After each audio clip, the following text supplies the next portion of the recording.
ආයුබෝවන් සංදේශයට ඔබව සාදරයෙන් පිළිගන්නවා. මම සංජය ආර්ලේනාරච්චි. ඉතින් ගොඩක් අනාවැකි මේ කාලේ පළවෙමින් පවතිනවා. සමහර ඒවා අතිශය බිහිසුණුයි. ලෝක යුද්ධයක්, න්‍යෂ්ටික විනාශ, අපේ ඔක්කොටම වැඩි අපේ ජ්‍යොතිර්වේදීන් ඇඟ කිලිපොලා යන අනාවැකි පළ කරනවා YouTube නාලිකාවල දැකලා මම මේ ළඟදී දැක්කා. එකක තියෙනවා රතු රුධිරාණු තියෙන සියලු දෙනා විනාශ වෙලා යනවා කියලා. ඉතින් එතකොට මානව වර්ගයාම ඉවරයි. ඒ වගේම සමහර අය කියනවා න්‍යෂ්ටික ප්‍රහාර එල්ල වෙනවා කියලා. ඉතින් බාබා වංගගේ අනාවැකියක් තියෙනවා. යුරෝපයේ බටහිර ආධිපත්‍ය බිඳ වැටලා නැගෙනහිරින් රතු මකරෙක් හිස ඔසවනවා කියලා.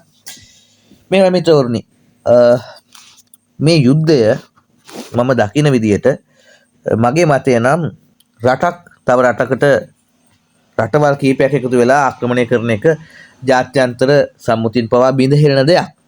හැබැයි මේ වෙලාවේ වෙන කරන්න දෙයක්වත් නෑ වගේත් පේනවා. මොකද මේ න්‍යෂ්ටික ආයුධ කියන දේවල් මොනම රටක්වත් තව දුරටත් හදන්න ඕනේ නෑ. දැන් හදපු ඒවා කරන්න දෙයක් නැහැ කියමු. අපිට බෑ ඒ රටවල් නිරායුධ කරන්න ගිහිල්ලා. නමුත් න්‍යෂ්ටික බෝම්බයක් තව රටක් හදන එක නතර කරන්න ඕනේ. ලෝකෙට තව එක න්‍යෂ්ටික බෝම්බයක්වත් වැඩක් නැහැ. මොකද දැන් මේ ලෝකේ දැනට තියෙන න්‍යෂ්ටික ආයුධ ටික එකවර පිපිරුණොත් සමස්ත පෘථිවි ගෝලයම වාෂ්ප වෙලා යන තරම් බඩු තියෙනවා මේ රටවල් වල. ඉතින් මේ විශේෂයෙන්ම ඉරානය කියන්නේ ශ්‍රේෂ්ඨ ඉතිහාසයක් තිබිච්ච රටක්. ඒක ඇත්ත. නමුත් මෑත කාලීනව ඉරානයේ අන්තවාදී පාලනය අපි දැක්කා. ඒ රටේ බඩගින්නේ ආර්ථික ප්‍රශ්න නිසා කෑ ගහන මිනිස්සුන්ව කොහොමද මර්ධනය කරේ කියලා. ඉතින් මේ අන්තවාදී රටක් පැහැදිලිවම මැද පෙරදිග ත්‍රස්තවාදී සංවිධානවලට දීර්ඝ කාලයක් තිස්සේ අවිආයුධ ආධාර සැපයපු රටක්.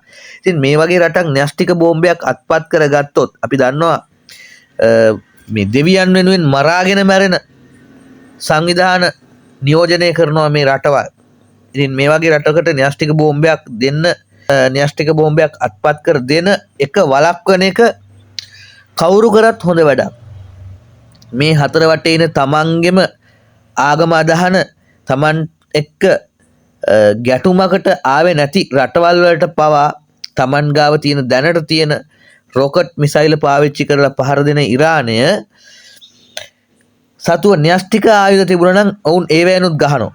ගහලා තර්ජනය කරනවා. එහෙම තමයි අනිත් පහර දෙන රටවල් දෙකට බලපෑම් කරන්නේ. මොකද ඔවුන්ට මේ මිනිසුන්ට මේ හුඟක් වෙලාවට මේ මිනිසුන්ට ජීවිතය පිළිබඳව වටිනාකමක් නැහැ. තමන්ගේ ඇඟේ බෝම්බයක් බඳගෙන ඇවිල්ලා මැරුණාම දෙවියන් වහන්සේ තමන්ව බාර ගන්නවා. තමන්ට එහි සැප සම්පත් ලැබෙනවා කියන මේ චින්තනය තුල ජීවත් වෙන මිනිස්සුන්ට පරමාණු බෝම්බයක් කියන මේ අවිය කියන එකත් ඒ තරම් වැදගත් වෙන්නේ නැහැ. තමන්ගේ ඇඟේ කෑලි කෑලි යන බව දැනගෙන බෝම්බයක් බැඳගෙන ඒ කල්චර් එක නඩත්තු කරන, මේන්ටේන් කරන ජනවර්ග වලට මේ ජාතීන්ට පරමාණු බෝම්බ කොහොමත්ම සුදුසු නැහැ. කොහොමත්ම ලෝකෙට පරමාණු බෝම්බ සුදුසු නැහැ.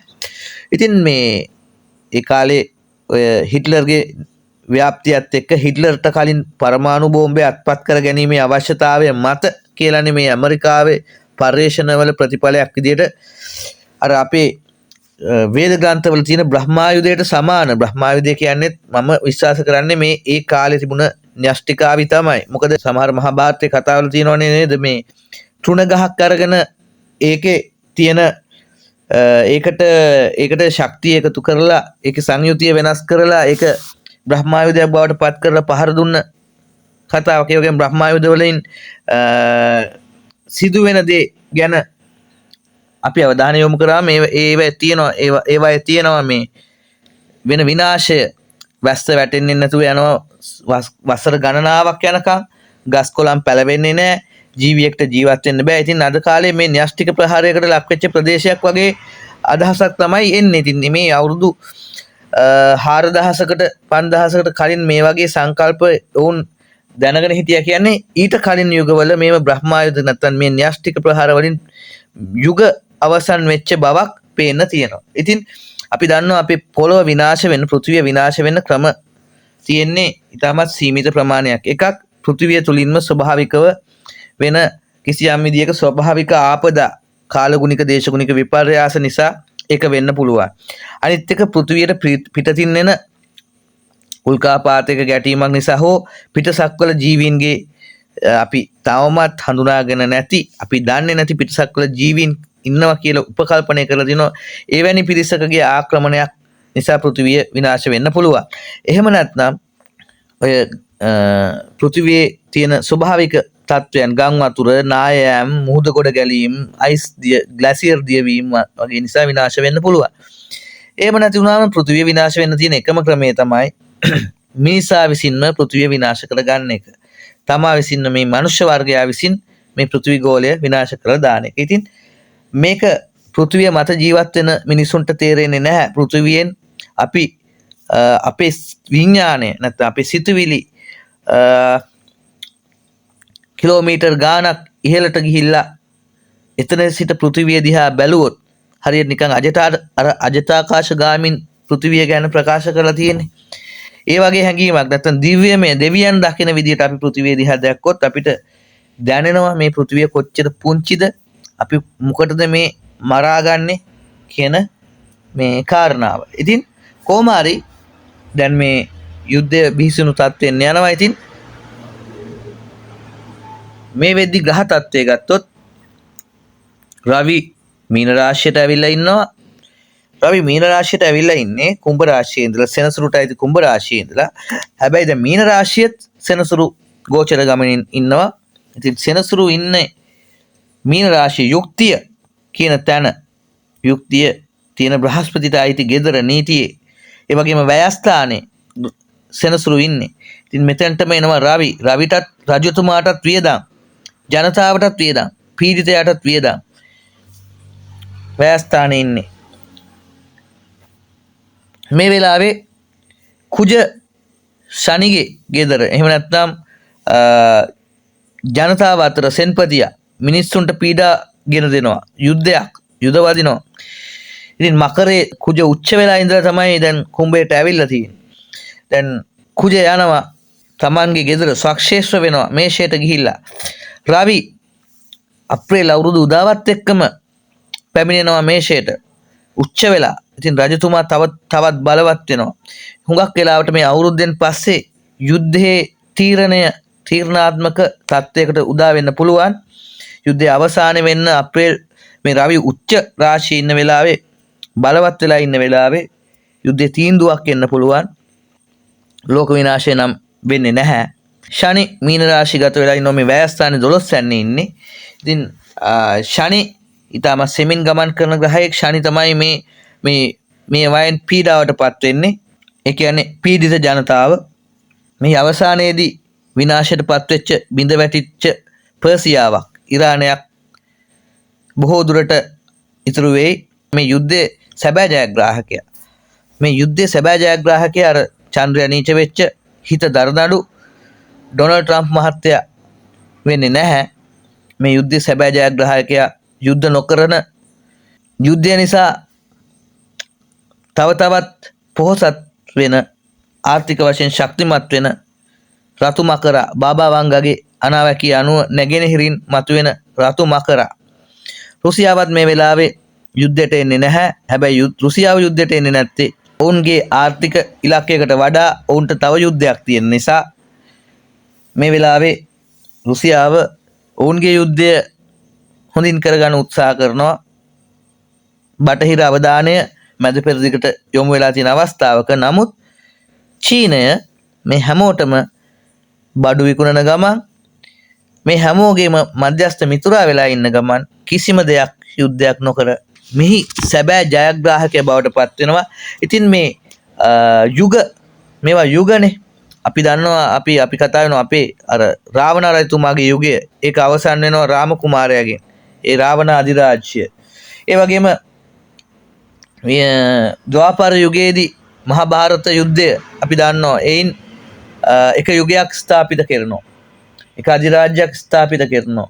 ඊට පස්සේ අපි ගත්තොත් එහෙම මේ සොලමන් රජතුමාගේ කතාව ගත්තොත් ඒ යුගය ග්‍රීක යුගය ග්‍රීකයන් විසින් ලෝකයේ ආධිපත්‍ය මුහුදු බලය රටවල් ආක්‍රමණය කරමින් පැතිරෙව්වා. ඊට පස්සේ එහිම මැසිඩෝනියාවේ මහා ඇලෙක්සැන්ඩර් අධිරාජ්‍ය ඉන්දියාව දක්වා ලෝකයේ විශාල ප්‍රමාණයක් භූමියෙන් ගොඩබිමින් යටත් කරගත්තා. ඊට පස්සේ ඒ යුගයත් ඇලෙක්සැන්ඩර්ගෙන් පස්සේ අවසන් වෙලා යනවා. ඒ වෙලාවෙම ඉන්දියාවේ චන්ද්‍රගුප්ත අධිරාජ්‍යයා ಭಾರತය පුරා මහා භාරතය පුරා ඔහුගේ අනසක පැතුරවමින් අධිරාජ්‍ය ගොඩනැගුවා. ඔහුගේ අධිරාජ්‍යයත් ක්‍රමානුකූලව දියාරු වෙලා ගියා. ඉතින් මිසරය, රෝමය, ඊජිප්තුව මැද පෙරදිග අධිරාජ්‍ය පාරාවෝ විසින් ගොඩනගන වෙලාවේ රෝම අධිරාජ්‍ය ව්‍යාප්ත වෙනවා ලෝකේ පුරා. එංගලන්තයේ ආතර් රජතුමාගේ පුරාවෘත්තෙන් එංගලන්තයේ ගොඩනැගිලා බලවත් වෙලා කුරුස යුද්ධ හරහා මැද පෙරදිගට එනවා. මැද පෙරදිග දක්වා එංගලන්ත ආධිපත්‍යය මධ්‍යස්ථ යුගයේදී පතුරවනවා. ඒ වගේම චීනයේ මින් අධිරාජ්‍ය කාලයකදී බලවත් වෙනවා. මධ්‍යම ආසියාවේ මොංගෝලියානු තනබිම් වලින් ආරම්භ වෙලා මොංගෝලියානු අධිරාජ්‍ය ජිංගිස් ખાන්ගේ මොංගෝලියානු අධිරාජ්‍ය ලෝකයේම නැගෙනහිර යුරෝපය දක්වා මේ පැත්තෙන් දකුණට ඇවිල්ලා අග්නිදිග ආසියානු දූපත් දක්වා මේ මොංගෝලියානු අධිරාජ්‍ය ව්‍යාප්ත වෙලා ඉන්දියාවට මූගල් අධිරාජ්‍ය විදියට පරිවර්තනය වෙනවා ඉස්ලාමය වැළඳ ගැනීමත් සමග. රුසියානු අධිරාජ්‍යයක් තිබුණා. ඊට පස්සේ පෘතුගීසීන්ගේ අධිරාජ්‍ය තිබුණා. ප්‍රංශ අධිරාජ්‍ය ව්‍යාප්ත වුණා. ස්පාඤ්ඤ අධිරාජ්‍ය ව්‍යාප්ත වුණා. ඔටෝමන් තුර්කීන් විසින් අධිරාජ්‍යයක් ගොඩ නැගුවා. පෘතුගීසීන්, ලන්දේසීන් අවසානයේදී ඉංග්‍රීසීන් විසින් සියවස් කීපයක අධිරාජ්‍යයක් ලෝකේ පුරා ව්‍යාප්ත කරා. ජපාන් අධිරාජ්‍ය තිබුණා. චීනය දක්වා ජපාන් අධිරාජ්‍ය ව්‍යාප්ත කළා. ප්‍රංශය උත්සාහ කළ අධිරාජ්‍ය ගොඩනගන්න නැපෝලියන් අධිරාජ්‍ය මූලික කරගෙන. ජර්මනිය හිට්ලර් උත්සාහ කරා අධිරාජ්‍යයක් ගොඩනගන්න. ඉතින් පළවෙනි සහ දෙවැනි ලෝක යුද්ධ ජර්මනිය ඒ අධිරාජ්‍ය ගොඩනගා ගැනීමේ උත්සාහයේ ප්‍රතිඵල විදියට ලෝකයට ලැබුණා. ලෝකේ පරිවර්තනය වුණා. අවසානයේදී දෙවන ලෝක මහ යුද්ධයෙන් පස්සේ ඇමරිකානු රාජ්‍ය ව්‍යාප්ත වුණා. ඊට සමගාමීව බල තුලනය කරමින් රුසියාවේ කොමියුනිස්ට් අධිරාජ්‍යයක් විදියටම හඳුන්වන්න බැරි වුණත් කොමියුනිස්ට් බලය ලෝකේ පුරා ව්‍යාප්ත කරලා බලවත් වුණා. දැන් අවසානයේදී ඒත් එක්කම ආපු චීනය ක්‍රමානුකූලව වර්ධනය වෙලා ලෝකේ බලවත් තත්ත්වයකට පත් වෙලා තියෙනවා. ඉතින් දැන් මේ යුගයෙන් යුගය අපිට තේරෙන එකම දේ තමයි කිසිම දෙයක් සදාකාලික නෑ. මේ බලය අල්ලගෙන හිටියට පාලකයෙකු හෝ පාලකයන් කීප දෙනෙකු යටතේ පවත්වාගෙන ආවට එක්තරා අවස්ථාවකදී මේක පුපුරලා යනවා, දියාරු වෙලා යනවා, බිඳ වැටෙනවා. ඒ නිසා ලෝකේ කිසි දෙයක් සදාකාලික නැහැ. නමුත් දැන් තියෙන අවදානම් තත්ත්වය තමයි මේ බොහෝ බලවත් රාජ්‍යයන් ආර්ථික වශයෙන් බිඳ වැටුණත් තාක්ෂණික වශයෙන් දුර්වල වුණත් මේගොල්ලෝ තුල තියෙනවා ලෝකේ විනාශ කරන්න අවශ්‍ය කරන අවි ආයුධ. දැන් මේ ඉරානයත් උත්සාහ කරන්නේ මේ අත්පත් කරගන්න. ඇත්තටම ඉරානයට න්‍යෂ්ටික බල ශක්තිය සඳහා අවශ්‍යයි කියන එක ඉතාමත් ලොකු මිත්‍යාවක්, බොරුවක්. ඔවුන් ඇත්තටම න්‍යෂ්ටික බෝම්බයක් හදන්න උත්සාහ කළා. මේ සියවස පුරාවටම ඔවුන්ට खनिज तेल තියෙන ඔවුන්ගේ බල ශක්තිය අවශ්‍යතාවය සපුර ගන්න අවශ්‍ය නම්. නමුත් ඔවුන් යුරේනියම් බල ගන්නවමින් න්‍යෂ්ටික බෝම්බයක් හදන්න තමයි උත්සාහ කළේ.